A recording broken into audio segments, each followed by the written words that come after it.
Hey everyone, welcome back to the channel. Today I have with me Beth Schleeper. She is the CEO of Advanced Coding Services, and that offers medical coding education and training. Correct. And T&T Consulting, yes, you manage as well. And that provides full cycle, revenue cycle services, right? Yes. Okay. So practice management, auditing, billing, credentialing, I think bookkeeping and tax services, we do. Right? Yeah. Yeah, that's part of it. Awesome. So how did you get into medical billing and coding? Was it like you graduated? Because now most people, they don't graduate high school and they're like, yes, medical billing and coding, that's what I want to do now. Like it's usually always a story of some sort. So what was your story? So back in the day, I actually worked at an answering service. And we answered services. That was back before like everything was digital and electronic. We actually had to take messages for providers and then page them. Do you remember those days? Yeah, I do. We had to page them, or we had to try to find them, like page Dr. So-and-so overhead at the hospital intercom systems. Anyway, one of our clients was a physician, and I developed a rapport with his office manager, and she said, hey, we're looking for a receptionist. I like how you do your job. Would you be interested in interviewing? So I went and interviewed, of course, got the job, and I was there about 3 weeks. And she and the doctor had a large blowout fight, and she left and never came back. And he said, do you know anything about billing? And I said, what? And he goes, I'm sending you to school. Will you learn? Sure. And the rest is history. I did little lunch and learns here and there, back when the payers used to just do lunch and learns and try to update you on codes and such. Okay, so I have a question, because not everyone remembers this far back, but I seem to recall at the very early stages of my career, and I think it faded out shortly afterwards, didn't the vendors and some of the reps that came in give you like free code books, but they weren't like good quality ones? Yes. They were like whatever ICD-10 printed up shabackle they could come up with. And then they like would slap their name on it. Yes. But it wasn't ICD-10. When I started, we had ICD-9s. Well, yes, ICD-9, yes. Yeah. Okay, because I'm like, did I fever dream that like we used to get free code books from the vendors? Because I remember that like at the very early stages of my career. And okay, so I wasn't just picturing that in my head. No. So you offer both in-person training, yes, and you offer online training, yes, right? Okay. So can you talk about some of the advantages of the in-person and the online, and then how students determine like what is right for them, if they should be in person or if they are okay online? Right. Okay. So in person, it's a classroom setting, and we are there every Tuesday night, every Thursday night, whichever night of the week. So it's one night a week for 20 weeks. And we're usually 5:30 to 9:30 in the evening. So it fits in with people who are working. Yeah. It's a late night. It's a late night. But at least it's only one night. Exactly. It's one night for 20 weeks. I love the in-person, because then we're having those conversations. I can see people when they've got that aha moment, and you're in a classroom, and so you're not the only student in the class. And this is how you start developing your networking and your relationships with other people. So I love that setting. We also do the online. We have a couple of different platforms for online. We have the completely on your own, do it on your own kind of thing. That works for some people. Yeah. That's not my favorite. Yeah, but the nice thing I think about offering the on-demand is, since you don't get that personal attention, you can kind of cut the price back a little bit and not charge as much for like an on-demand, because you don't have to invest the extra time in it. So for some people that are like, oh, I'm very self-motivated and I want to save some money, I think that's a good option. I will tell you, I've had a handful of students who tried that and did not like it, and we've just transitioned. I have stopped the on-demand. It's there, but you still have a weekly check-in with me, and we pick a day that works, and we have a conversation 15, 20 minutes or longer, depending on the chapter you're on. Some weeks it's, I did my chapter, I don't have any questions, can I move on to the next chapter? Absolutely. But I have that so that there's that accountability. So, because at the end of the day, I never want a student to say, I paid you and I didn't get through the program and I wasn't successful. Yeah. I want you to do this, but I want you to be successful. So there's accountability. Yeah. So we have that online, that accountability. But then we also have just regular online classes. I have a class right now that we're doing. We're actually almost done. We just did E&M last week, where they're just, where we meet every Thursday and we do regular thing. It's just like in person, but you're still not together, so you're not connected, but that works. So, and I think the difference is really on the ground. We're in Phoenix, Arizona, so unless you're in Phoenix, that makes it, difficult. But then it's just really the person's schedule, what works for them, and do we want to do a whole class, or do you want to just do it yourself, or how does that work? Yeah. So many of these college programs, I think, are unclear about their online education. And they make it seem like it's going to be an online classroom and they're going to have a teacher and they're going to have classes, but it's really like they kind of pulled the ed2go out of the box and just plugged it into a platform. And you see more and more of these students that are like, I don't know, like they don't know how to look up a code. Right. Because they're like, they're reading it, but how, it's so hard to make that transition from reading how to do it into, okay, what page am I opening up into my book? What is this alphabetic index that they're talking about? Like, I don't know how to find that. Right. And it's not a huge amount of time to go, okay, this is the alphabetic index. But that's, I think, the benefit of the in-person, because you can go, okay, here's your book. Right. We are on this page. No, not that page, this one. And you can go over, be like, here's Well, where, and you can see when people are struggling when you're in person, and you can see if they're completely in the wrong book, you're like, yes, that's your CPT. We're talking about your ICD-10 still. Yeah. Oh, I'm in the wrong book. Yes, you are, my friend. And so we go to that. But even like my online classes, particularly the first couple chapters, because chapters 1 through 6 are really laying the foundation for being a coder. Right. And so when we do 3, 4, and 5, which is all about ICD-10, it's let's get your book out. And you might not have questions, but I want to make sure that you have done the steps. And we're going to go through the book. And yes, I know you've done the lectures, and I know you don't have any questions, but here's your alpha, here's your tabular. Let's look up a couple codes, because I want to make sure that you've got this. Right. And we kind of go through that to make sure, even if they tell me they've got it, then show me you have it, because I don't want you to get further into the program and then you're like, I don't know how to use these books. Yeah, you don't want them to be ready to take your test and then they're going, what does it mean when it says C condition? I looked under condition and it doesn't say anything. And you're like, oh, where did we go wrong? Yes. So when your students are going through your programs, either online or the in-person ones, what are some of the common challenges that students face when they're learning, and then how do you help them to overcome those common challenges? I think truly for the most part, the challenge is it's learning a new language. Yeah.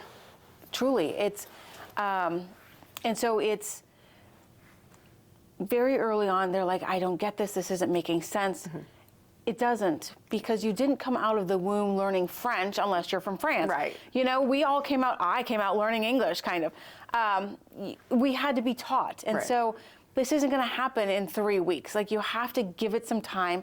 And this is really just kind of laying the foundation. But the intent is that once you're through the program, you'll be certified, but you're never going to stop learning. Right. And so it's always learning, and it's always growing and stretching yourself. But it's just give yourself patience. Give yourself grace to know that this is a new concept, a new career. And I think that's where I get upset sometimes with these like quick medical coding programs where they're like, you can learn this in 3 days. And I'm like, okay, if you're maybe an LPN, yeah, maybe you could. But if you're someone who's never worked in healthcare, you don't know med term, anatomy, you can maybe trick your way through the exam in 3 days, but you can't learn medical coding practically to work in the environment. Right. So yeah, I'm not a big fan of the quick pass the exam and off you go. So our program is full of 20 weeks. Yeah. I mean, we might get by with 18 or 19, depending on how fast we move, depending on if we combined a couple chapters. But I don't do the 12 and 16 weeks. I just can I? I mean, yes. If I had an LPN or an RN or somebody come to me and say, hey, can I do this? Yes, and then I don't have to teach you the anatomy and the terminology. You really just need the concepts of coding. You already know what a Medicare program is. You already, you know how an EMR works. Right. Yeah. Then yes, we can accelerate you. Yeah. But if you're brand new to this, we're going to do that because it's not the race. It's getting through the entire program and understanding it. And there's different concepts and different coding concepts and understanding them. It's not just, can I code this? Yes. Right. But knowing the behind the story of why did I code this and understanding the concepts between the ICD-10 and the correlations to your CPT, your medical necessity, and what your drivers are. So it's making sure that there's a great foundation there. Yeah, the marathon, not the sprint. That's exactly right. So one of the cool things that you do in person is you have these business of medicine retreats. Yes. And I haven't been to one yet, but everyone talks, they like hype them up to me. They're like, Victoria, you got to come to the retreat. And I'm like, okay, some of them look like sleepaway camps, so maybe not that one. But this one. Well, so it's kind of like sleepaway camp. We've done this on purpose because I want to make sure people are comfortable. We have limited it to no more than 100 people. Because, I mean, we've all come to HealthCon, great conferences, it's amazing. But for some people, there's so many people, it's overwhelming. Yeah. I, believe it or not, I am a closet introvert, and I don't know if I'm saying that right. If I don't know you, I'm not talking to you. Yeah. If you come up to me and go, hey, your hair looks pretty, or whatever, or like, hey, you're just standing here in a corner, are you okay? I will talk to you and suddenly we're friends and now I'm okay. Yeah. But I'm not just gonna go up and speak to people. And so I know that there's other people like that in the world. And so this is really kind of a way for people to come and have a safe conference, to feel like they're heard. You know, there's questions, we have great presenters that are going to have conversation.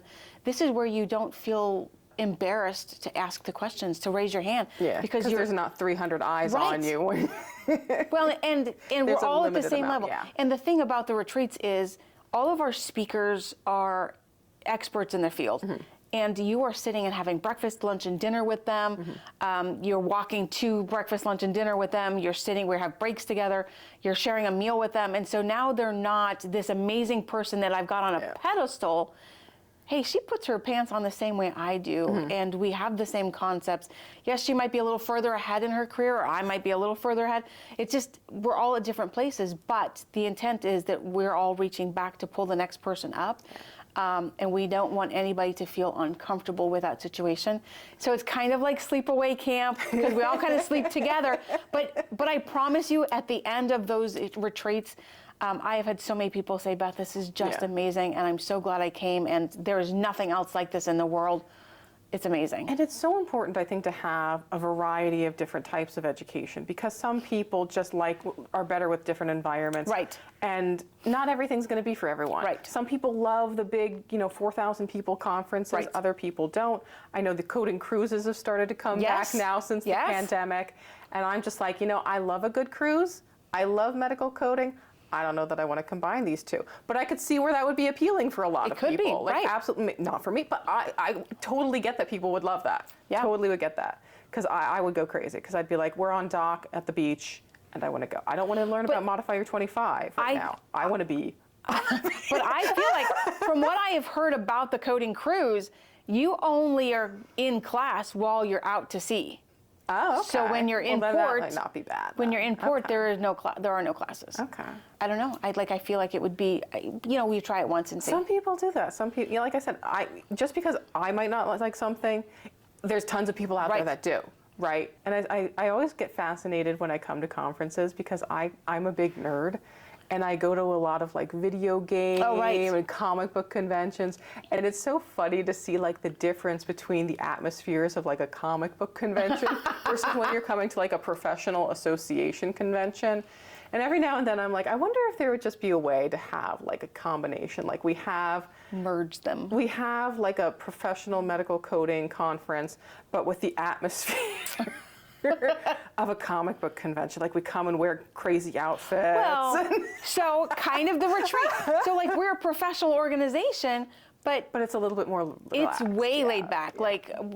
As long as all the parts are covered, that's the criteria. Right. All the parts have to be covered. I've had people in shorts and flip-flops. Yeah. And they were like, this is, because we just had a retreat in San Diego, and they were in shorts and flip-flops. They were like, this is amazing. I'm at a coding conference. I am learning amazing content, and I am in shorts and flip-flops. Yeah. I like that. Yeah. And I think, it's good too because people are so used to being at home.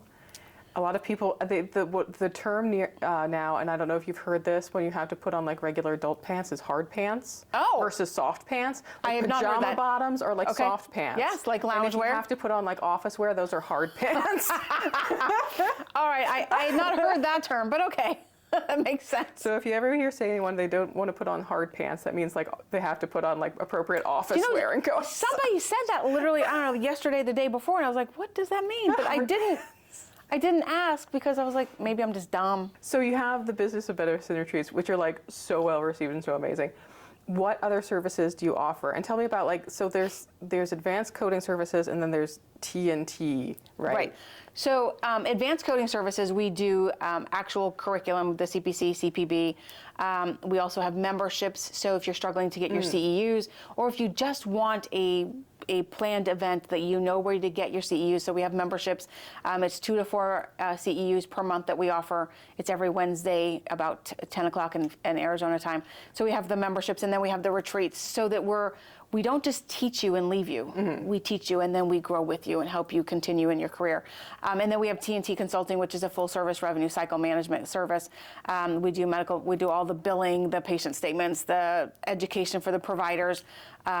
And then we also do bookkeeping and accounting for providers, for small businesses, as well as personal and professional income tax returns. Okay, so it sounds almost like T&T is more the business side of it. Yes. And then Advanced Coding Solutions is more the education and community. Like it sounds very community based. Like you're growing and fostering a lot of people, building a comfort level with them, really helping them grow. Yes. Do you do like mentoring too? We haven't, not for any purpose. We just haven't yet. But I have had people reach out to me and they're like, "Hey, I'm struggling with this." So I guess you would say I've mentored them in that way, but I've never officially labeled it mentoring or. Yeah. But people call me and ask questions and ask for help, and if I know something, it's my job to feed it to somebody else. So what's kind of included into like the membership then package? So the membership package is you get your membership, you get your CEUs every month, or the weekly webinars, but you're getting the education. Okay. So you don't have to go find your CEUs, but really for me, I always like to say any CEUs we offer you is really just icing on the cake, because it's really just to validate the education. But we're really all about education and giving you more content. NCCI edits, we talk about those. We talk about, whatever's a hot topic going on, we talk about those. We talk about best practice managements for front desk through 25 modifier. Yes, that's been a conversation a couple times. I can't believe that like my entire coding career, we still are having issues with the 25 modifier. Well, kind of going back to the very beginning of our conversation, we're still learning a new language, and sometimes English is still our only language, and we're still learning significant and separately identifiable. What does that mean, and how does that apply? And medically necessary. Oh, medically necessary. Yes. I was having a conversation the other day about a provider who has their patients come in every 30 days for a med refill. No. That's great. And you know what's funny? But is that medically necessary? Yes, and you know what's funny? I saw someone, and I did what they call a stitch. So there was a patient complaining. They said, I came in for my physical, and I was charged for this visit, and they didn't do anything. And I kind of stitched and explained. I'm like, yeah. I said, if you're coming in for your physical, the fact that maybe you have chronic conditions, that doesn't mean that they just get to bill an extra visit because of that alone. Like if they did some kind of management and stuff, yeah, but in normal circumstances, if you're just getting your physical and that's all you're getting, and you have happen to incidentally have conditions. I remember it was a lady who they said that she had to, there was a lady too that said she went for a doctor's visit and they ordered labs and they wanted to schedule a visit to go over the labs in like 2 weeks or whatever, automatically that she asked. I'm like, why? We don't know that anything was wrong with the labs. Why would you come in for a visit when you don't even have the results for the labs, especially if they're normal? There's no need. Yes. Why would you? Yeah. So it's funny to see how the internet is transitioning and more people are talking about this in a public forums. Right. And how other people are now chiming in and going, oh yeah, we're having these same issues Well, too. back in the day when we were doing ICD-9, way back before the internet became a thing, the patients really didn't know. And I think that as they're now getting a little more versed in medical billing and coding, they're also seeing their EOBs that they didn't used to see, back in the day. Now they're seeing that. And I've had patients who call me and they're like, you coded this code. What does that mean? And what this diagnosis code is X, Y, and Z. And I've never been diagnosed with that. Why? So yes, now we're educating the patients on their EOBs and how to read them and really what they mean. Yeah. And sometimes I've even seen people where they're getting it wrong. Where they're going, that shocks me. They shouldn't have billed me for such and such, and I'm looking at it and I'm going, no, that's right. Especially, and I think it's the difficulty lies in ethically. Yes, I see where you're coming from. I don't think you should get billed for that either, but it's correct. Right. Like we see sometimes these stories pop up about women who give birth and they get charged for the skin contact with the baby, and it's like, that's a correct charge. Do I think you should get charged for it? No, in a perfect world, I don't think you should walk out of having a baby with any medical bills, right? But these practices that we have, like, this is what they are. They weren't incorrect. They're, maybe not what we want, but they're correct billing. Right. If you did skin to skin and it meets the definition of that code and it's what happened, we get to bill it, and I'm sorry that's not what you wanted. No. I see these comments from people time to time that they're just studying medical billing and coding. And they're like, hey, I'm studying this. I'm going to open up my own billing service. Like, they want to go right from, I just learned this and now I'm opening up my billing service. And as someone who's done independent billing and done consulting and whole revenue cycle stuff, what advice do you have for someone who has that hearty aspiration that they're like, I'm going to go right from... The entrepreneurial spirit. Yes. Okay, so it's funny that you ask that, because I actually am working on my own curriculum for helping those people, the people with the entrepreneurial spirit. You're going to learn billing, you're going to learn coding, and then you want to go do your own. My first advice is get your education. Yeah. Because as somebody who's been in the business for longer than a day, I can't tell you how frustrating it is to have to clean up the mess from somebody who said, I know how to do that, and they really didn't. Yeah. And when you're brand new, you don't know what you don't know. You don't know that was wrong. You don't know to go digging and to find what happened with Medicare and why Medicare denied the claims. Right. You don't have that information. So I would say if you're very new to this, probably keep it simple. Don't take on more than you can chew. Right. Really.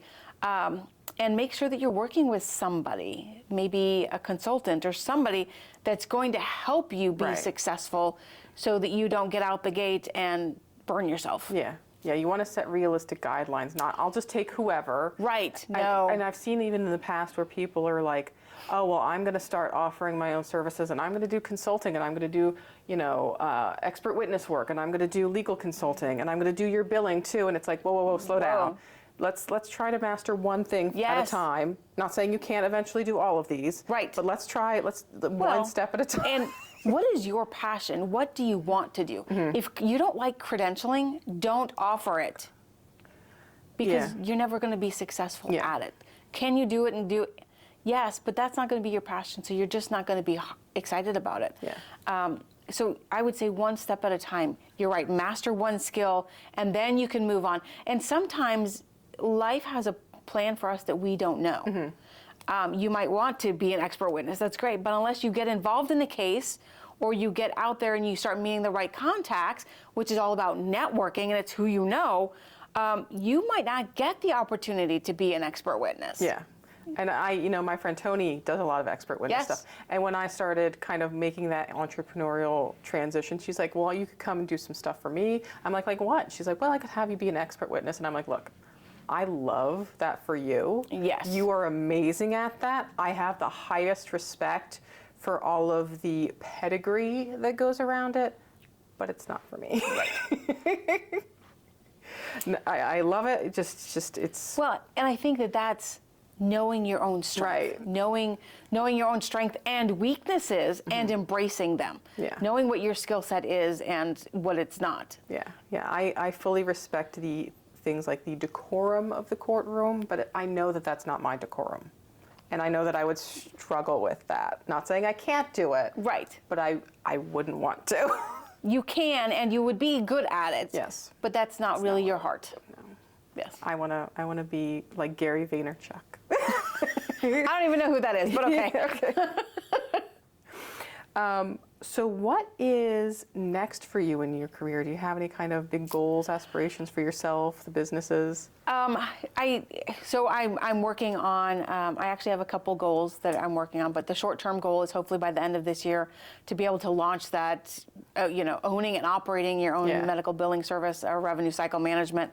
And I'm partnering like with some attorneys and so that people can start their business correctly. Yes. And so it'll be twofold. One is owning it, and what does that look like, legally, with your LLC, and making sure that you're structured correctly, right? That's important. Because I didn't do that correctly. I set up as a sole proprietorship, not thinking I was going to grow as big as I would, and then I'm like, oh, I really need to be an LLC. And then having recurring conversations with my accountant, I'm like, didn't we talk about my going from a what's the term where you get a tax break? Are you a C corp, an S corp? Yes, an S corp. That's what it is. And I'm like, didn't we have conversations that when I hit a certain point, I should become an S corp? She's like looking right at my finances. She's like, yeah, you're at the point where the tax benefits for you as an S corp will be better. So it's those things that you don't realize until you're at that point, and you're like, oh, this is Well, and so structuring. So we're going to talk about structuring, because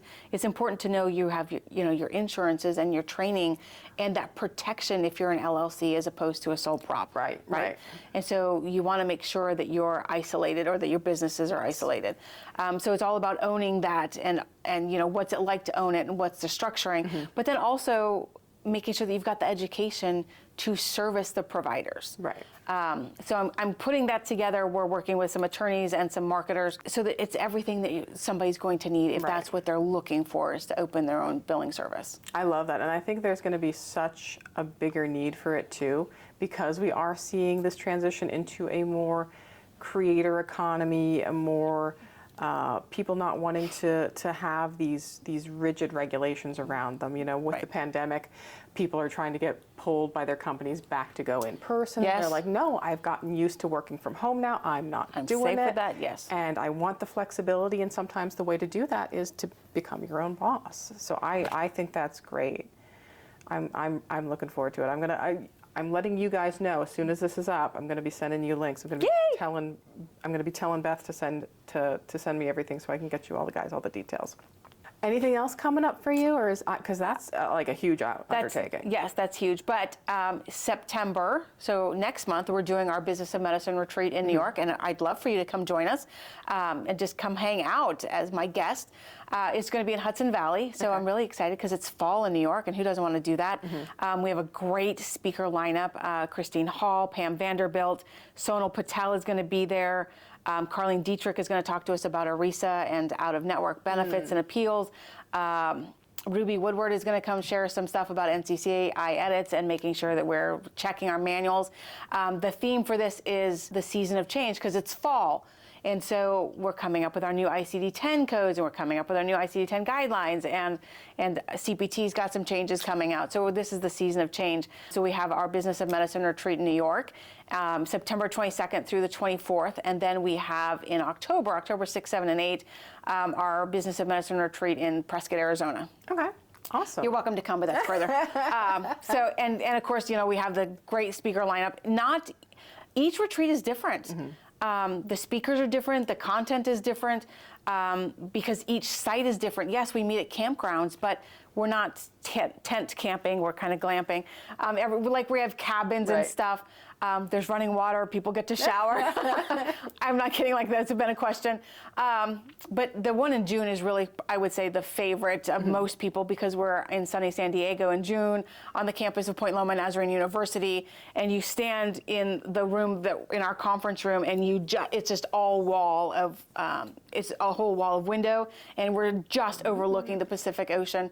It's absolutely beautiful and amazing, and most rooms where all of our attendees and the speakers stay are, I mean, there's a window and you just have a view of the Pacific Ocean so everywhere. You feel like you're closed in, and it's absolutely beautiful. Gorgeous. And then everybody just kind of walks away with that, and suddenly they're like, Victoria has always been my idol, and I've always wanted to meet her, and she was here, and I got to have lunch with her, and she's a real person, and now these people know their speakers, they know their, and we get to know more. We get to know the attendees, and now we have friends. Yeah. And so it's just a great thing. But yeah, so that's what's coming up for Advanced Coding Services. All right, great.